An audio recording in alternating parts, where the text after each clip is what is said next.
Hello, and welcome to the Social Psychic Radio Show, featuring Jason Zook. In uncertain times, we must change our focus and priorities. This show will highlight social justice issues with the goal of expanding minds and increasing unity, love, and mutual respect for ourselves and our planet. We support the Black Lives Matter movement. Our show aspires to promote social spirituality, which simply means that by coming together, we can solve any of our problems, including the goal of bringing an end to all forms of hate, discrimination, bias, or oppression. We must protect our environment, reform our criminal justice system, and protect every citizen from police brutality. When we come together, it becomes possible to bridge the gaps that plague our society and divide us from within. We the people means everyone. Hello and welcome to the Social Psychic Radio Show. This is Jason Zook. It's a great pleasure I have the opportunity of presenting special guest Dominique Brightmon, an award-winning speaker and certified member with the John Maxwell Team. Dom is the author of Going North, Tips and Techniques to Advance Yourself, Stay the Course, the Elite Performer 7 Secret Keys to Sustainable Success, and contributing author for the book Crappy to Happy, Sacred Stories of Transformational Joy, which was released last fall in 2020. Dom hosts the Going North podcast, a top-rated self-help podcast that interviews authors from all over the world. Dom's mantra is advance others to advance yourself. Dominique has appeared on many media outlets such as Fox 45 News, Toastmasters International Magazine, and more. In addition to appearing on many media outlets, Dom has created his own podcast called Going North Podcast, which interviews authors from all over the world, and it's ranked in the top 10 of all self-help podcasts for the last 3 years in a row. Dom is also a member of Toastmasters International, and he's given dozens of inspirational talks and was awarded for his leadership in 2016 as an area director. Dom was the youngest area director in the region at the age of 23 and acquired the highest award the organization offers, the Distinguished Toastmaster. Whether it's humor, information, or inspiration, Dominique's here to deliver the goods. Reach out to him to learn more about unlocking your interview through book writing, coaching, and podcasting. It's a great pleasure I bring Dom to the show. Welcome to the show, Dom. Woohoo! It's the Psychic Jay-Z, baby. Thanks for having me on, man. How do I know we were just going to start laughing right away, like when we talk on the phone? Contagious laughter is a modality. We're able to take this and make it into an interview, but I have to ask you, how old are you right now? Man, 30. I know it's not old, it's far from it, but it's like, wow, I can't claim 20s no more. You've done a lot, is what my point is. You're still very young, okay? Yeah, exactly. And even at 30, you've done more at 30 than what most people do in their 80s through their whole life. I should not every. But I want to ask you, what started you on this path in your journey? Because it's a pretty amazing story.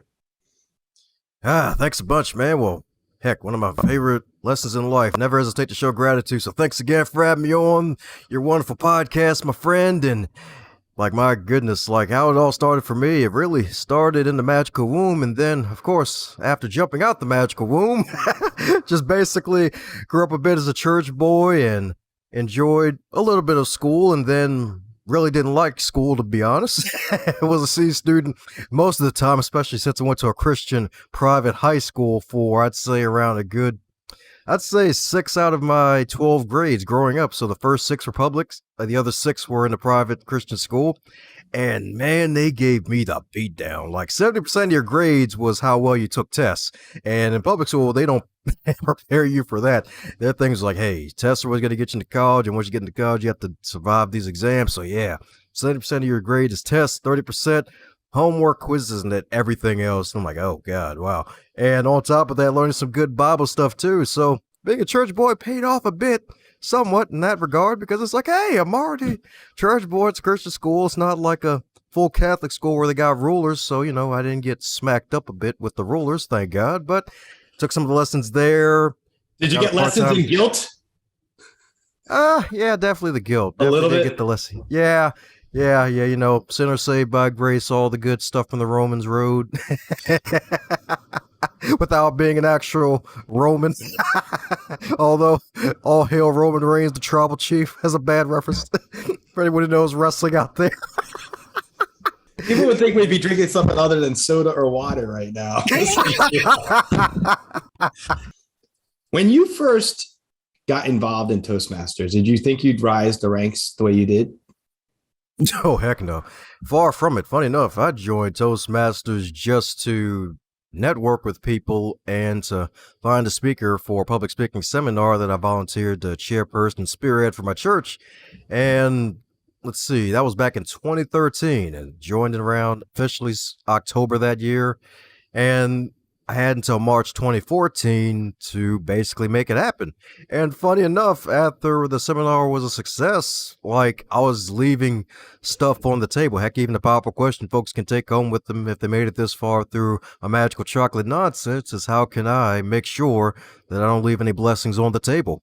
And I was going to be leaving blessings on the table if I didn't continue with the journey. So I joined an additional club, heard an inspirational speech from a fellow millennial who was about 2 years my senior, even though he was still young, and seeing him in action inspired me to keep going. And everything that I gained through Toastmasters, the more I put in, the more I got out of it. And funny enough, we probably wouldn't be having this conversation today if I didn't stay with it. So there may be blessings on the table out there for folks to grab and to add to their life. And you have to just be open to receiving them and just take that intentional action to make it happen.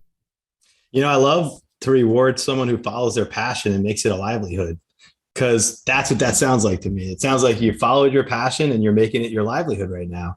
And that's something we can admire, because when you get to, I think it's really important to embrace passion, especially when we're going through these challenging times right now. When I talk to clients in the psychic context, one of the things I'll say if someone's like grieving is, you know, one of the things that helped get me through the last 2 years, my podcast, being creative, using it as an outlet for myself, a purpose, connecting with people like yourself, having a good time on a Monday evening when otherwise I'd probably be watching TV or something else that probably isn't as much fun. But here's the point. Here's the point though. It's the opportunity, right? The opportunity to engage in dialogue and the opportunity to really express and communicate effectively. And that's what I think you're epitomizing right now, you're doing. And I want to ask you, did you ever have a moment where you had stage fright giving a speech in front of a group of people? Heck yeah, man. Like, that's the thing. Like, every master was once a disaster. And I love what you said there about embrace passion right there. Like, that should be like a new hashtag, embrace passion, because what you're passionate about is really where you're going to find the juice of life.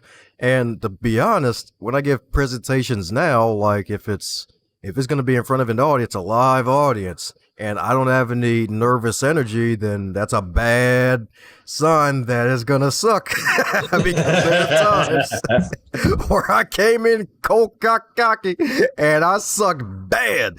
And what do you do? Yeah. What do you do when it drops? It's like being a stand-up comic and having no one laugh at your joke. Like, what do you do? Like, do you like shake it off? Do you kind of exit quickly, abruptly to the right and don't look back and just run out the door? I mean, like, how do you handle it? Man, to be honest, like, I just keep going. Like, that's one of the major things with a lot of stand-up comedians do is, like, if they don't find it funny, all right, in your mind, scratch it off and keep going, and they'll laugh eventually. It's kind of like Jedi mind jokes. Tricks. That joke never happened. You wish you could do that sometimes, but you gotta face the reality, right? Yeah, man, it's so darn true, man. Just gotta take it, polish it up for later. Heck, even a lot of things that stand-up comedies do that was actually true for my life is that a lot of them, it takes them a year to get a good solid 60 to 90 minute routine ready to go. And when I look back at my own life, there's a certain particular joke that I kept dropping that I thought would be funny that it took me a year to polish up. And it was just interesting how basically switching the words around and adding a different spin to it, because the joke is like, hey, let me take it back to 2012 where we thought the world was going to end. Like, nah, like you would know what you're going to get into by 2020. Yeah, exactly. 2020 makes 2012 look like a piece of cake even more since we got Twinkies gone missing that year. You're right. Did you ever think, and I'm just going to throw this out there, did you ever think in 2012 you'd get a headline on CNN, Pentagon about to announce UFO information, or Department of Defense is about to release footage? I mean, and it was like dropping it, but not dropping it, because you rush to see what it's about. And then you're like, okay, I get more excitement watching a game. Like that was not anything that would have given me any enjoyment beyond the clickbait of it. And it was like, come on. So in 2012, would you ever imagine we'd have headlines like that? I never did. Heck no, and it's funny. There's like, hey, let's give them enough death on TV so that way when we drop this in there, sneak it in there real quick, they won't even notice. It'll be fine. we can get that guilt off of our backs. It's harsh, right? And you know what? I was thinking about this too, though. In 2012, we didn't know that we'd be in a pandemic. We didn't know we'd deal with all these issues, right? Social justice was still important back then, but now it's been amplified because it has to be. And then looking at where we are right now, I think one of the things that's at least a byproduct, that's a positive byproduct of all this, is the advent of podcasting, right? I mean, 2.6 million podcasts in the world. That's a lot of people who like to talk. A lot of digital content being shared on every spectrum of humanity, right? Can you imagine being like in a UFO above the earth and tuning into our dialogue through our podcasts if they were to look at humanity through what the podcasts seem to be and all the concepts that we share on our podcast interviews? And it'd be better than them judging us on something like MTV or something, but nonetheless. MTV might be better than some of the crap us on TV now. That's true. That's the sad part. That's true. Let me ask you this. How did you get into writing your first book at an early age? Oh, wow. Yeah. Funny enough, that actually started off as a dare. Or I should say that's when it got really, that's when the match got put on the gasoline, because the gasoline was already there, metaphorically speaking, because there's this activity in a book called The Magic of Getting What You Want by David Schwartz, the same author who wrote The Magic of Thinking Big. And in that book, you mentioned an activity of writing out your own obituary. And in that obituary, I wrote that I was going to be a best-selling author of multiple books. And when I did that, I was like, okay, cool. I don't know why I'm writing this down. I guess that guy inspired me from a couple years ago. I met through Toastmasters and figured, hey, I guess I'll do that. But I thought it'd be something in my late 30s, maybe 40s. Little did I know that 4 months later, after that activity, the first door to unlock the keys to really getting in that wonderful fulfillment activity was a wonderful lady who saw this wonderful reading list I was handing out to people called the 100 Books of Dynamic Living. Because, I mean, business cards, they end up in a trash, but a reading list, they're like, oh, yo, you read this book? Oh, I like this one. Oh, okay. And what made this one even more special is the fact that she looked at the list, looked right back at me, looked at the list, looked right back at me, and asked me, where the heck was my book on this list? And I'm like, I'm 20 freaking 3. Like, what am I going to write about? And she even went up to me. She was like, hey, how about you yourself write a book a year from today and you get to put yourself on the list? And I'm like, nah, my name's already on the list at the bottom, my contact information, phone number, email. She's like, no, we're talking about you being an author. And I'm like, nah, I think I'm good. And then she even made it even better. She's like, hey, how about I too write a book with you? We can both do it. Just imagine it. Your name and lights, Dom Brightmon, author. It'll be freaking fabulous. It'll be even shinier than your Zoom background. And I'm like, nah, I think I'm good. Even after she offered to join me in the wonderful activity of adventure, the writing adventure, and brushed it off, didn't settle on the deal. I was like, oh, you're too intense. I'm out of here. And then lo and behold, get into another. You're like, I'm 23. I'm not ready yet. I'm fear of commitment. Exactly. Exactly. Commitment. I'm scared. I'm a dude. It's a random thing. It's like, oh yeah, God's scared of commitment, maybe. Like, okay, I'm scared of this commitment. Let me make a run for it. I mean, she's asking you to write a book with her. That's a little past the first date. Yeah. It's like, hey, you get in your corner, I get in mine. Timer, let's go. That's a great idea, though. Actually, I'm just teasing, but it's a great idea. What an amazing experience. So what happened next? How did you go from that part to becoming who you are now, Mr. Author? Oh, dang, that's a good idea. That's probably an idea for the future. It's like, yeah, that's a hell of a first date. It's like, we're going to write books together.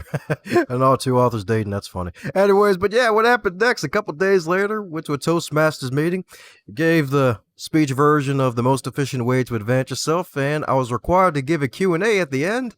And one of my buddies in the Toastmasters organization was like, hey, Dom, so when you writing your book? And I'm like, mother fudger. Like, that wasn't even part of the speech. What are you talking about? And I didn't want to look like a punk, so I'm like, a year from today, I'm going to publish a book. Yeah. And then I got to make an observation. You have a lot of creative energy. A lot. Want to read your energy right now as we're talking? Your background reflects accurately all the energy shooting out everywhere.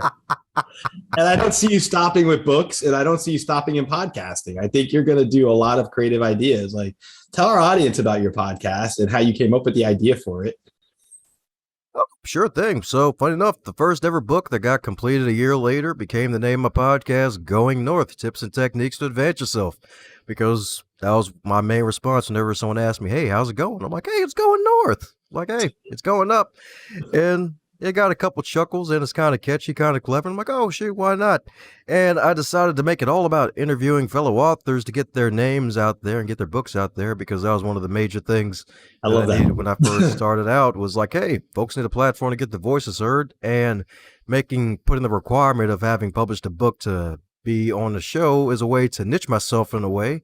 And not to mention, it forces people to level up, because a couple of folks in my network became published authors during this whole book boomer era of COVID, and they got on the show afterwards. So yeah, man, it's really all about helping other authors get their voices out there, while me learning from them in the process. Heck, even one lady interviewed this morning, she mentioned how her podcast is a fountain of youth. So in a way, podcasting like this for you too, Jason, that's a fountain of youth, getting all this information. I'm going to tell you, I always tell a story about how, like, in 2008, I was working in Mississippi, and I decided one night at a casino. You know, when you start a sentence at the casino, it sounds like it's going to be some crazy story. It's not as crazy. I went back to my hotel room. I was working up there for hurricane stuff, and I called a psychic. And the psychic told me, I was asking about my law practice. I just wanted to see, you know, I want him to tell me, oh, you're going to do great. And I mean, everything's worked out. But the point is, he tells me that I'm going to be on the radio someday. And this is before I'm an open psychic. And I laughed at him. I literally hung up the phone and laughed at him, because I was like, I've never went to training for that. I'm a lawyer. I'm in Mississippi right now doing Katrina work. I don't want to hear about radio show. I don't care about that. And it was so funny, because many years later, I still talk to this psychic. He's called Divine Visionary, but he predicted it so accurately, it scares me sometimes. So, like, I mean, even though I'm a psychic myself and I pick up on stuff, like when other people do it in my life, it's like one of those moments, you know? So actually doing this right now, this has been therapy, you know, mental health awareness. Having a podcast is a version of having your own therapy, because you learn so much positive things. Like, I'm learning from talking to you right now. And I feel like our energy feeds off each other, but I think you can just do so many positive things when you do podcasting. And we've met on Podmatch, and that's like such an amazing platform itself, right? Website, platform. I'd call it a family, but I'd also call it like a grouping of people that are really getting to connect pretty quickly and well with each other. And so it's like the introductions. But when you think about all the positive things that technology has enabled us to do in at least the last 8 years, if you go back from 2012 to now as a comparison point, and you think about the fact that we could have our own broadcast studio in our living room, and with a couple $100, you could have your lighting and camera and microphone and look really cool and feel cool, even though you're really just sitting on your laptop and a table. Like, that's where 2.6 million people are, right? Either you have a fully fledged studio, or you could do it also with do it yourself. But that's the beauty of it, the flexibility of it too. Where do you see the future of podcasts going for yourself and just in general? Man, well, the podcasting itself, it's pretty interesting. I'd say, like, funny enough, Clubhouse, which dropped out of nowhere last winter, which I can't believe it's been, man, almost 10 months, I think, maybe even longer since it's been out of flat over a year. Like, that Clubhouse? in itself, yeah, Clubhouse, the app, like, that app actually is a way of podcasting. Like, funny Can you enough, explain that to our audience in case they don't know what it is? Oh, sure thing. So Clubhouse, this magical app that was only on the Apple iOS platform on the iPhones for like so long. And a lot of folks, even myself included, like, we got iPhones just to get on Clubhouse, because a lot of folks are getting a lot of play on there. It's where it's like, there's a good and a bad side to it. The good side, connect with random people, especially if it's a small group of people. If you're only getting Apple users, then you're only getting a certain amount of people, so it's more concentrated. And it's good. You get to hear people speak, and you're getting all this content, and you're getting all this wonderful stuff. But on the other hand, some say it's basically government house, because somewhere out there, someone might be recording those conversations and taking those ideas. So it's like ideas, sharing ideas, playing your game of telephone, party line, all the good stuff. With everyone listening. Yes, with everybody listening. And it's good stuff if you can take advantage of it, which is fabulous. I think it's great if you know what to do with it. But, like, just stuff like that, like more apps to make it a lot easier for folks to have their own wonderful podcast show to be able to get the stuff out there. I think things are just going to get even more agile with it. And to be honest, like agile. I like that.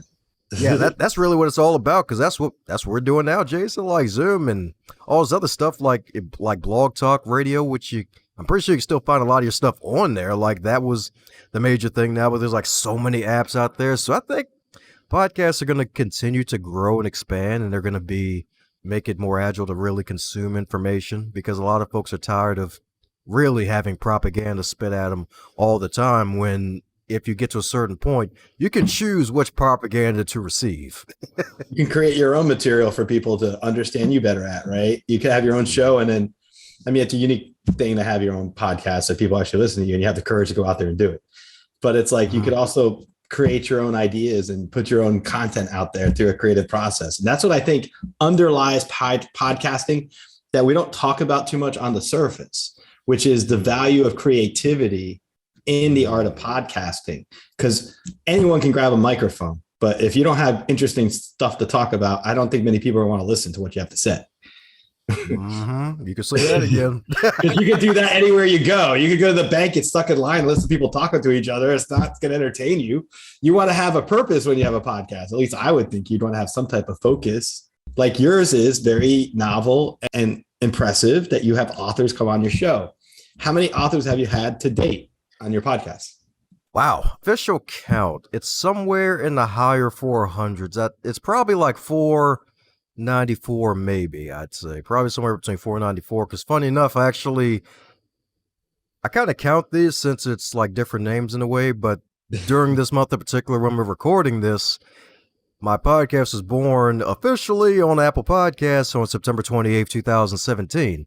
And to date, like every September, I try to do something special. And this month in particular, a wonderful lady, Linda Sunshine West, she's spearheaded two co-author projects. One's called Invisible No More, Invincible Forevermore, and the other one's called The Fearless Entrepreneurs. And I've interviewed a lot of ladies and a couple guys that have been a part of those projects. So those have really added to the numbers. So I'd say I'm somewhere, I'd say about 400, probably 94 authors, maybe 500 if I'm Can I tell you something? Counting everybody. As you're talking to me, I pick up energy, and I'll just intertwine this into our interview for a minute because it's coming out, so I might as well share it. You're going to have a book in the future that's going to be based on the number of guests at a certain period of time that you reach as a milestone. If it's 1,000, if it's 1,500, if it's 2,000. I see you doing a book.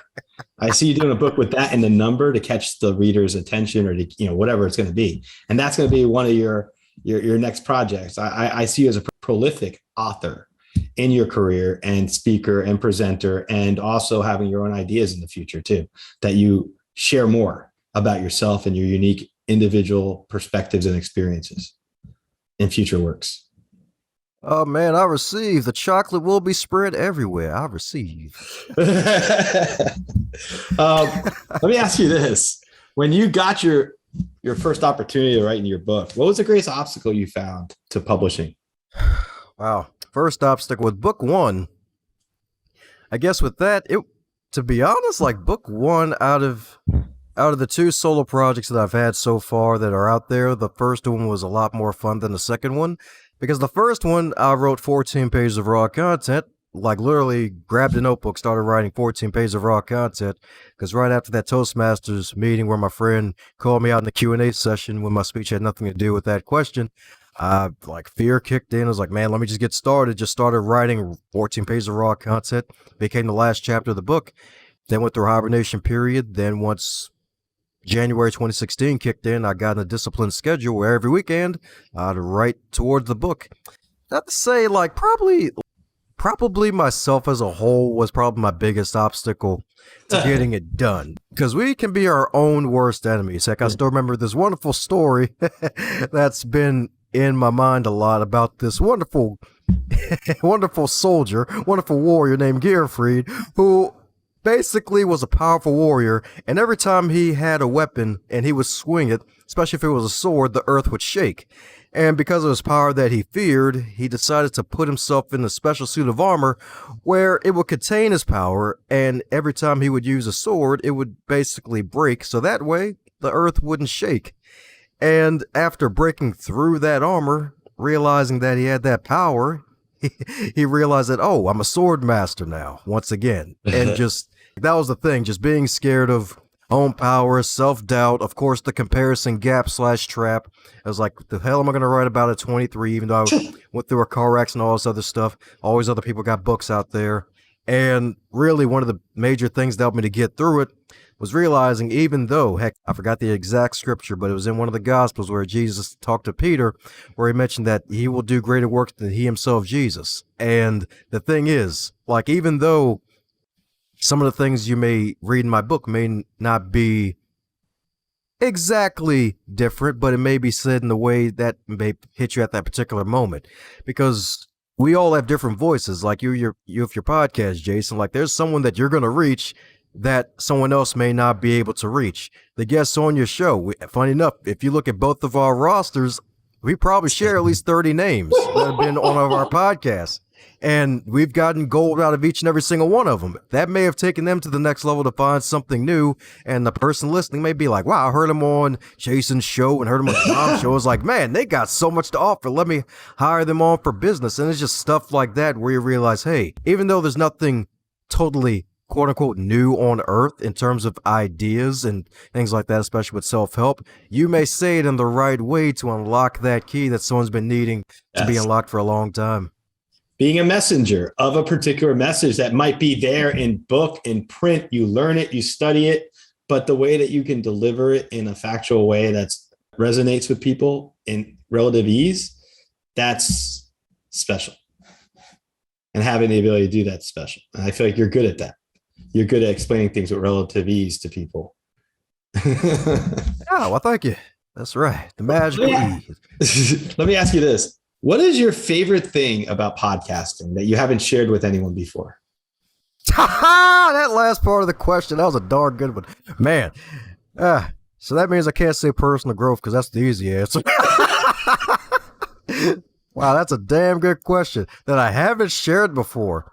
Well, that's kind of hard because I guess the conversations that take place before and after with certain guests, because one guest in particular, heck, even in recent history, Allison J.K., Dr. Allison. Yeah, so every kiss begins with K. Well, in her case, since she's Dr. Bliss, every moment of bliss begins with Dr. K. But anyways, yeah, like we basically chatted for like a good half an hour before I even pressed the record button, which was crazy. And then if I didn't have a Toastmasters meeting, we could have easily talked for 3 hours, funny enough. Like, we could have easily talked for 3 So I'd have to say it's probably the before and after conversation. Sometimes during the conversations, they may drop something that they may not have dropped before, depending on what they dropped, if it's something real personal. Like one guest in particular, not the same guest, she mentioned how she probably wouldn't have her kids if she was 25 again. And wow. I'm like, all right, I'm going to take that part out the interview. Another reason why I don't do live shows, because I'm like, no, I don't want her kids finding this. So I'm like, let me take that part out of the interview. So just the conversations, just really building rapport with folks and just the aftermath of it. So I'd say that's definitely probably one of the funnest parts, like the before and after. Of course, during is fun too, but sometimes it's like, oh, you see that record sign? And then it's like when it goes off, it's like, all right, we could be somewhat normal again. We don't have to be on. Let's just share the facts here, though. When you called me, we had our call, or I called you. We talked initially about a couple weeks ago just to talk. We talked for an hour, and I think we laughed more than we spoke. And yeah, we did. We did.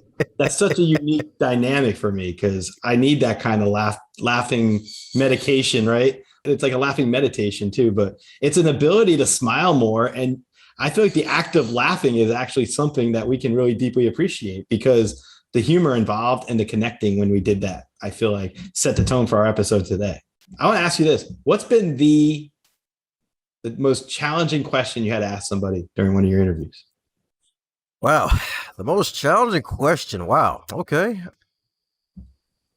In the moment, she was good about it. I'm not sure how it was in her deep conversations, but this episode isn't out yet, at least at the time of this recording. But Darcy Loma, she's a fabulous lady with a wonderful book called Thoughtfully Fit, and her intention for the year was fun. So my intention was, hey, well, she wants to be fun, so I'm just going to give her a wonderful intro where it's ultra embellished, where she like traveled the world and basically had tag team wrestling matches with penguins and was basically punching dry ice to get the guns that she has. And she's a triathlete, and she actually had a very horrendous situation happen in her life where her husband at the time was actually arrested because he basically sexually assaulted a minor. Okay. And being in jail, and apparently he's going to be in jail for 10 years. And I'd say he has about a good 4 years left with the sentence, if I'm not mistaken. And I'm like, hey, so any thoughts on the future on what you think might happen in the 4 years when he gets out? So that question in particular, like, because that one came out of, like, I noted that, but she mentioned, because I always ask, like, one of my favorite questions to ask folks in the middle of the interview is there a question that you wish folks would ask you more often that you don't receive a lot when you're on the guest side of the game on podcasts? And she's like, oh yeah, I wish more people ask me about the family situation. I'm like, okay, all right, cool. Well, here you go. Yeah, it was cool. It was cool that, yeah, because she mentioned now she really doesn't think too much about that, and she was really cool about it. So yeah, it was pretty solid. I forgot the exact answer because it's been, my God, 30 interviews since then, but yeah. I'll ask you this, even though I'm sure, have you received email from listeners where they give you feedback and you just feel really like amazed by like people that compliment the show or give you back feedback on your content? I've had that happen, and it's just the most pick me up. It's like such a great feeling because it gives you a purpose. Like, I imagine all the time we're talking, I'm thinking audience of us. Like, I don't think about the fact that people actually listen to what we're talking about right now, and then when you get that feedback, it's a positive, and it makes you feel like you're at least doing something more than just within yourself. And you can say that again. What advice would you give to an introvert who wants to be more confident? For introverts, there's a book out there that defines what introverts have. It's called The Introvert Advantage. Have I read the book? No, but I just like the title. Introverts have an advantage because introverts, we tend to listen more before we display what we can truly do, and we like to have deep conversations as opposed to small talk.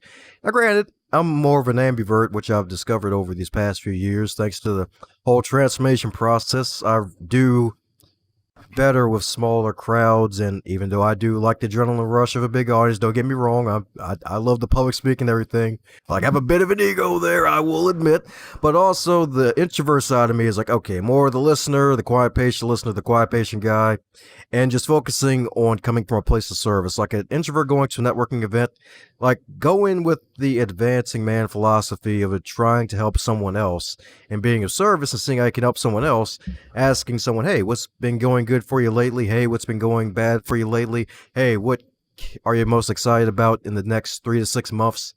And then just focusing on the jewels, the good jewels of what you can get out of somebody and what you can do to help them out. Because if you go from a place of service and you listen more than you speak, which a lot of us naturally do anyway, then that'll help take you over the edge. And also just knowing your why, knowing your purpose. Like, if you are an introvert, but if you have a sexy chocolate voice like me, then the world won't be, it'll be a lot better if you speak. It'll be a lot better if you speak. So tapping into your why. It may not be you with the wonderful voice or something else, like finding your gift.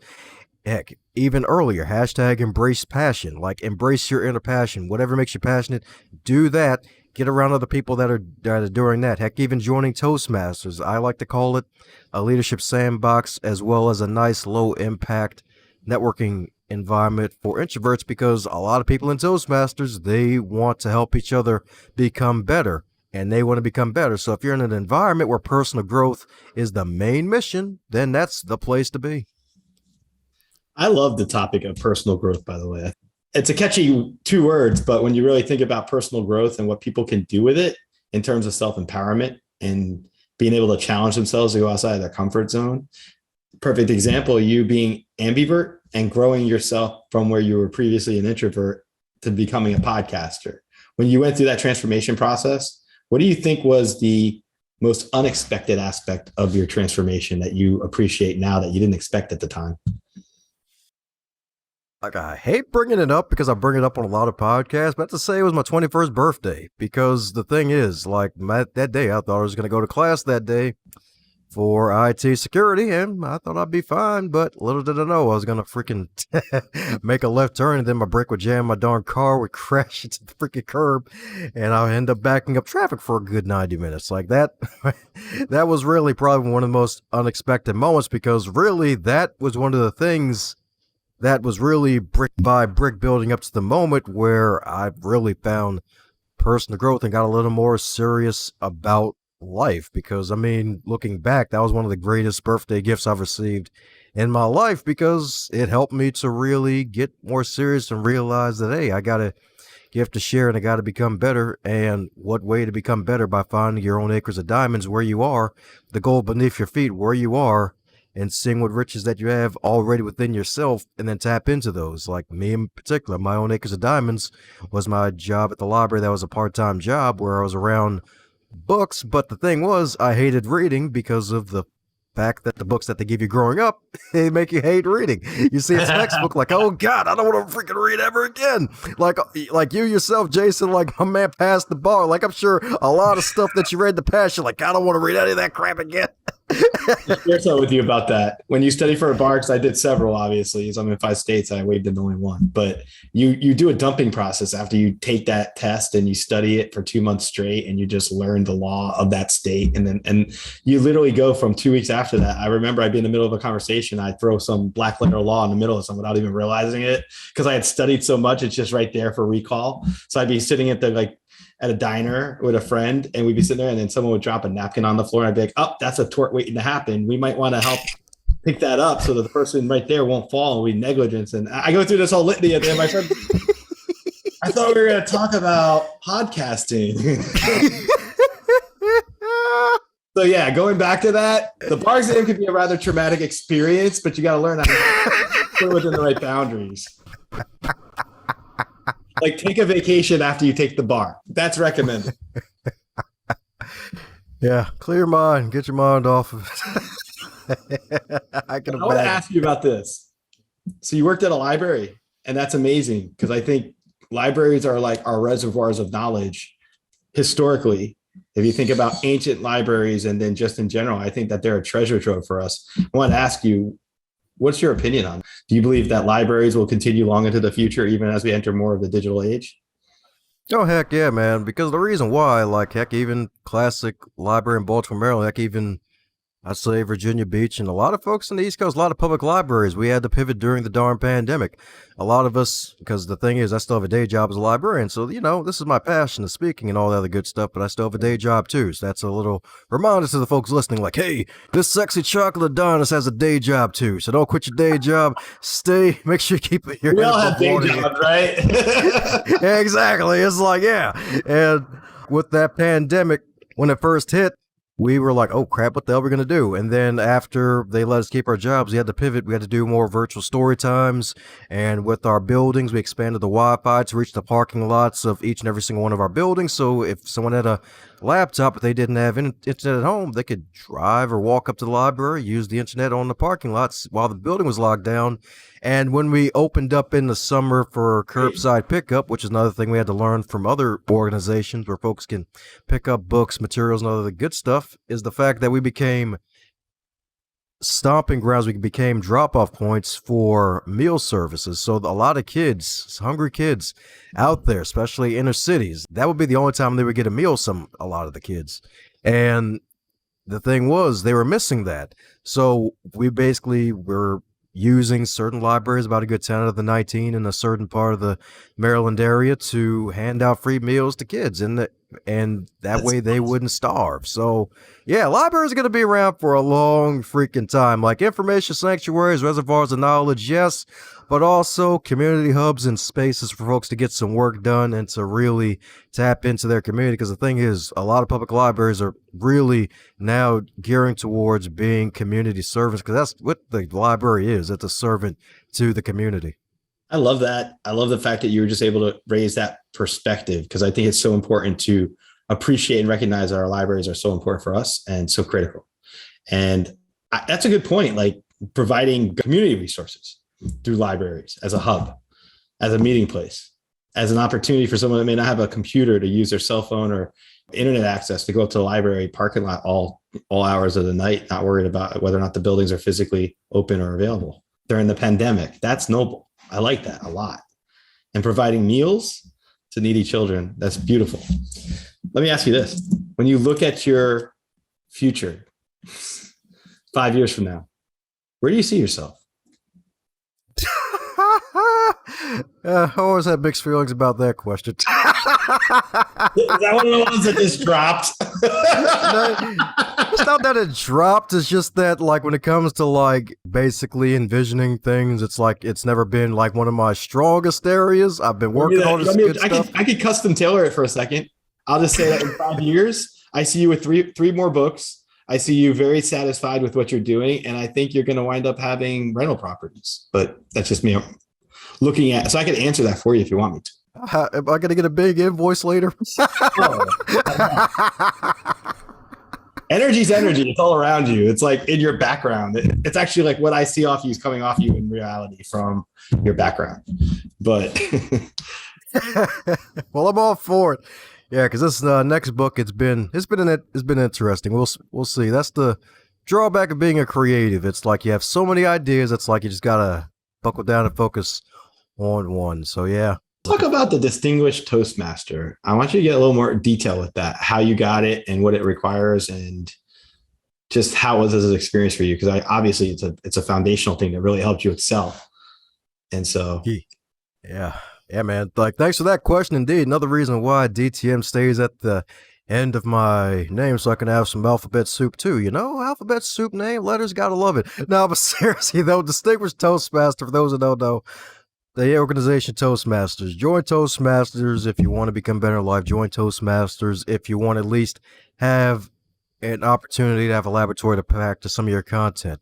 Because folks from different levels, they attend a Toastmasters meeting to either practice new content or get over the fear of public speaking and become better at it. And those that are distinguished Toastmasters, there's probably out of maybe, I'd say, like, I'm not even sure how many, because it was like 300,000 Toastmasters across the globe, maybe, like a few years ago. I'm not sure what the exact number is now. 300,000. Out of 5% of them, they're distinguished Toastmasters, and what's entailed for this is at least a good 45 speeches, and a lot of them, at least 2 of them, have to be projects where you have to lead a group to attain a goal. And actually, one of my goals was to become a best-selling author a couple years ago, so I recruited some Toastmasters to help me with that. Also holding a volunteer leadership role where you oversee a certain amount of groups, and I did that 3 times. The first 2 because the first time is because it was a great opportunity. Second time because I loved it and did good. And the third time was to help out a friend. The third time wasn't as good as it should have been, but the second one was great. The first time, that was probably the funnest one because I was wet behind the ears, didn't know what the hell I was doing, and I was just jumping into it. But just really just respect, integrity, service, and excellence rise. Like, that's really what the DTM is all about. Showing respect to others and to yourself by making sure that you do some great work and that you put yourself out there. The integrity, making sure you do the best that you can and help out as many people as you can. It's also with the service too. Even if you don't know exactly what you're doing, at least find the person who knows the answer, because Toastmasters will help you realize that even though a one-man show is romantic and it may feel good, you get to say, hey, I'm the self-made this. No one's truly self-made because it takes teamwork to get to that DTM, and excellence, always getting better at what you do, because today's excellence will not be tomorrow's excellence, because it's always going to be comparing yourself to the past self and realizing that, hey, you got to realize, like, today you may feel great, but you're going to feel even greater tomorrow if you keep doing the work. I am impressed. Hearing you explain DTM is like, wow, like, that's very impressive. And I congratulate you on achieving that in your life. It sounds like it's really opening some opportunities and giving you perspective and insight in such ways that only you have that kind of perspective right now, because you've achieved your accomplishments and accolades to date so far. Tell us about your mantra. Yes, but the mantra, yeah, that's right, the mantra. That's right, have a Buddha belly, y'all. That's right. That's not the mantra, don't worry. That's not the mantra. Have a Buddha belly, yeah. No, that's not the mantra, but the real mantra is advance others to advance yourself. The late, great, legendary Zig Ziglar mentioned that if you will help enough people get what they want, you will eventually get what you want. In the magical book, The Science of Getting Rich, it mentions the advancing man philosophy, I believe somewhere between chapters 7 through 9, where you go into a place of business with the mind of helping others, not having your business in mind, but helping others in mind. And combining those two philosophies, I realized, you know what? If you advance enough people on Earth, you'll eventually advance yourself in the process. And this conversation we're having today is because I've advanced so many people by creating a platform for folks to get their voices heard and making it not about myself all the time. Because service is one of the greatest things you can do for yourself, service to others. Because if you serve your fellow human, we can be a lot better and not butter. I love the fact that you brought up service because it's so important and critical to me. I think I just started having some community service organizations featured on my show. So I think that that's something it's so important to showcase and highlight people who are getting involved in the community and giving back and connecting people and helping and making a difference. And that's why I think I feel like you're really a good part of that with what you're trying to do. Tell us about Crappy to Happy. Oh, yes, indeed. Crappy to Happy, Sacred Stories of Transformational Joy. Yes, indeed. This wonderful book is a co-author project spearheaded by two wonderful ladies, Reverend Ariel Patricia and Kathleen O'Keefe Canavas. Two lovely ladies. Kat, she's a radio show host as well, hosts a wonderful show all about dreams. She calls herself the Dream Queen because she had a powerful dream how some Franciscan monks handed her a sutra telling her that she had breast cancer, even after the doctors told her that she didn't have breast cancer. And after that dream, she was so adamant that she had it after hearing that dream where they told her, like, hey, you have breast cancer here, like, you should get this checked out. She refused to leave the medical facility until they tested her, and when they tested her, she had breast cancer. And she is still alive today because that dream saved her life. And Ariel Patricia, her partner in crime with it, she's actually a retired U.S. Sergeant in the Marines, a female Marine. And what I love about her, she's also a fellow September baby as well. So she's also freaking awesome. And they have another book after this called Mayhem to Miracles coming out this October. But Crappy to Happy, it's 29 authors sharing wonderful stories, real life stories about things that have happened to them in their life. Me, myself, my story in the book is the year of 2012, my little wonderful year of discovering personal growth and realizing that growth is indeed happiness. And some other stories, indeed, like one nurse in particular, Diane Vick, she was an RN. She shared a story about giving some sad news to the parents that their child caught COVID, all the way to a lady who went through a category, it was either category 4 or 5 divorce with a crazy narcissistic husband who freaking took her own old elderly mother to court.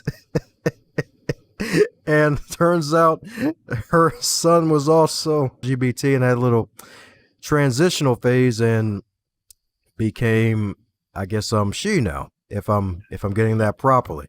Sure. And so just stories like that, just dealing with things that have been hidden from you, like giving bad news to people, heck, even a story of a little healing moment that wasn't really a healing moment. It was just I forgot to take out my contacts moment. Just stories to make you laugh, stories to make you cry, and help you to realize that, hey, I'm not the only one going through some trouble here. There's some other folks going through trouble, but they're able to turn their crappy moments into happy moments.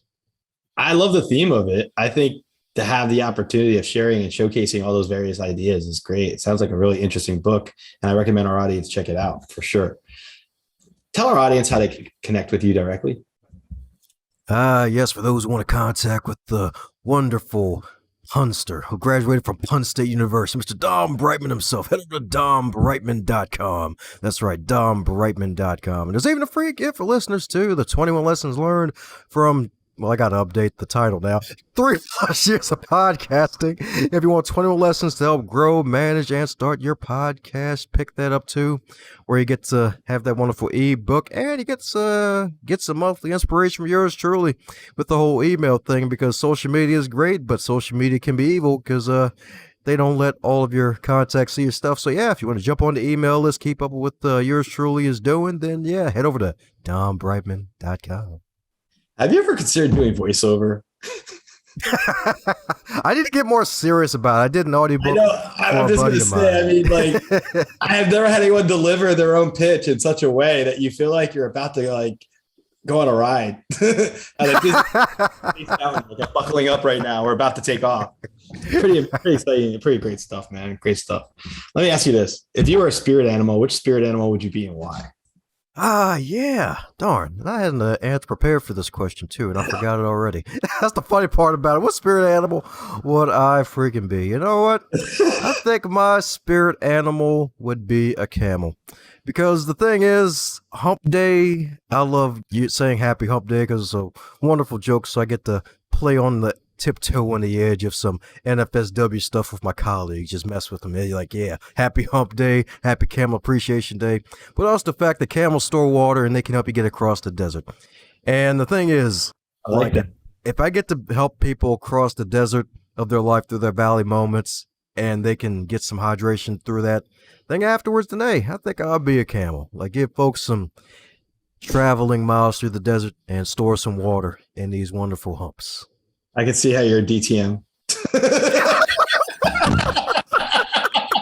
Just the way you answered that in such a way that you can tell you've had extensive training with presenting. It's great. I love it. I have to compliment you because I've never had anyone on the show who's been able to do their pitches in such a way that I'm like, okay, I'm going to take pitch number 2 because that's awesome. I want that. I want that voiceover for my intro next time. You got it, man. You just got to set up a Fiverr account. Mm-hmm. Yep, I need to stop being lazy about that. I want to thank you for coming on the show because it's such an amazing gift to have you share your accolades with us. I call them accolades because I'm just like, I know you're not anywhere to be stopping. You're just starting up and you're going to be doing a lot of things. And I wouldn't be surprised if you're not back on the show in the future talking about one of your other books that's coming out. Like when you hit that benchmark milestone that I pick up, or you're going to have something else that you're writing and preparing and doing. And those are words I get with your energy: preparing, writing, doing. What you've accomplished already is just indicator of, if you were to take like half of an image and you look at the half of the image only, but then you realize there's so much more still to develop. That's what I see when I'm talking to you today.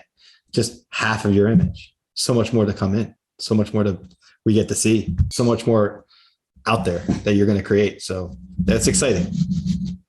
I just want to thank Don Brightmon for coming on the show today, DTM. He's earned that title. And I just really think it's such a treat to have somebody come on the show whose mantra is advance others to advance yourself. When I cherish selflessness, I think it's so important where we are right now to take stock of things and to really look at life in such a way where you know it's fleeting. We all know that our time on this planet's not infinite. It's definitely within a prescribed period of time. And one of the things I got from our interview today, and I always learn amazing things from people like Dom coming on, but the idea of writing out your own obituary, the idea of actually thinking what you'd want your life to say, your obituary, what you'd want to leave as a lasting impression with those you love in your life. And I think that that's just an amazing idea because we should think more that way. We should pay it forward. We should work to try to think of ourselves as a camel to guide people through their ups and downs and through the desert. And if we had more people like that working together in unison on our planet, we wouldn't have a lot of our issues that we're going through right now. And I'm so appreciative of Don coming on. I will have all his information in the show notes. I recommend everybody in the audience check him out. He's an amazing individual, not just because he can make me laugh, but because he can inspire me. And I hope he inspires you the way he's inspired me. Stay positive. Check out this episode. Check out Dom. Go to his website. Check out his books. You'll be happy you did. Thank you so much for tuning into this episode. Until next time, stay positive. When you're positive, anything's possible. Thank you for listening to this episode of the Social Psychic Radio Show. Don't forget to join us for another episode next time. If you enjoyed the show, we'd love for you to subscribe, rate, and give us a review on iTunes. You can also check us out on Facebook, and don't forget to visit the Social Psychic YouTube channel. Until next time, it's a big world out there. Keep an open mind, embrace your paradigms, and know that the universe is always yours to explore.